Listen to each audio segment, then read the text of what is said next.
Assalamualaikum warahmatullahi wabarakatuh. Halo teman-teman, perkenalkan nama saya Maira Paujia dari Prodi PGSD semester 3A.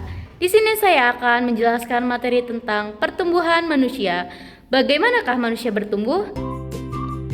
Pertumbuhan manusia, bagaimana kita tumbuh besar? Apa yang menyebabkan tubuh kita bertambah besar dan tinggi? Tujuan pembelajaran yang pertama, mampu menjelaskan apa itu pertumbuhan. Yang kedua, mampu mengidentifikasi siklus pertumbuhan manusia. Yang ketiga, mampu menyebutkan faktor-faktor yang memengaruhi pertumbuhan manusia. Yang keempat, mampu menyebutkan cara untuk menjaga pertumbuhan yang sehat. Siapa yang di sini sudah lebih tinggi dari tahun lalu? Nah, hari ini kita akan belajar tentang pertumbuhan manusia. Bagaimanakah tubuh dapat tumbuh? Apa saja yang memengaruhinya dan bagaimana cara menjaga pertumbuhan yang sehat? Yuk kita cari tahu bersama-sama. Apa itu pertumbuhan? Pertumbuhan adalah proses perubahan pada tubuh seperti besar, tinggi, berat, dan ciri fisik. Manusia mengalami beberapa siklus pertumbuhan. Apa saja siklus pertumbuhan itu? Yuk kita cari tahu di halaman selanjutnya. Siklus pertumbuhan manusia. Yang pertama ada janin, ada yang kedua balita, yang ketiga anak-anak, dan yang keempat remaja, yang kelima dewasa, dan yang keenam ada manula. Yang pertama ada embrio. Setelah embrio menjadi janin, dan setelah menjadi janin dia akan menjadi bayi. Siklus pertumbuhan manusia dimulai dari embrio 0-8 minggu yang terbentuk setelah sel telur bertemu dengan sel sperma. Kemudian berkembang menjadi janin 9 minggu sampai lahir, dan akhirnya menjadi bayi setelah dilahirkan. Di dalam rahim, janin tidak menggunakan paru-paru untuk bernapas, melainkan mendapatkan oksigen melalui tali pusar. Nah, di sini ada tahapan-tahapannya ya, dari 1-4 minggu, dari 5 minggu sampai 8 minggu, 9 minggu sampai 12 minggu, dan seterusnya. Mengapa bayi menangis setelah dilahirkan? Nah, bayi menangis setelah dilahirkan karena ini adalah cara alami tubuhnya untuk memulai pernapasan di rahim. Janin mendapatkan oksigen melalui tali pusar. Setelah lahir, tali pusar dipotong dan bayi harus mulai bernapas sendiri.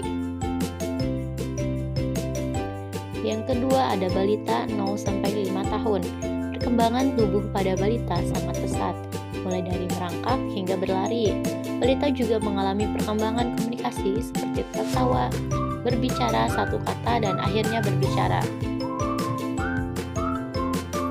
Anak-anak 6-10 tahun.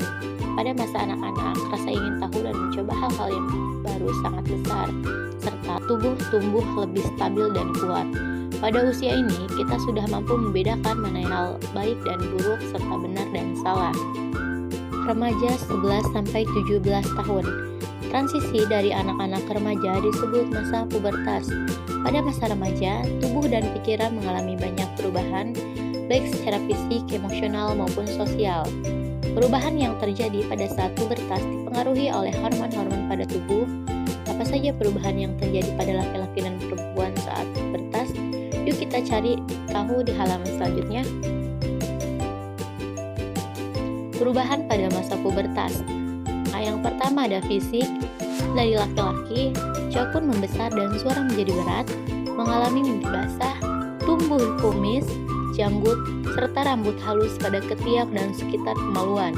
Untuk perempuan, mulai mengalami menstruasi, tumbuh payudara dan tumbuh menjadi lebih berisi dan bentuk pinggul lebih terlihat.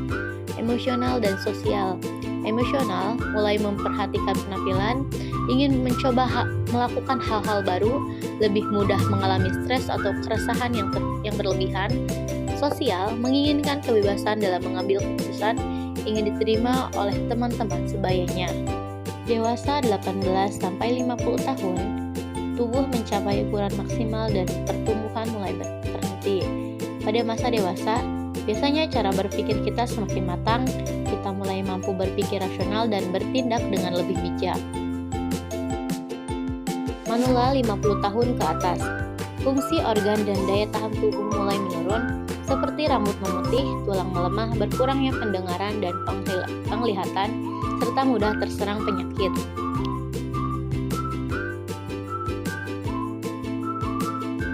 Faktor yang memengaruhi pertumbuhan.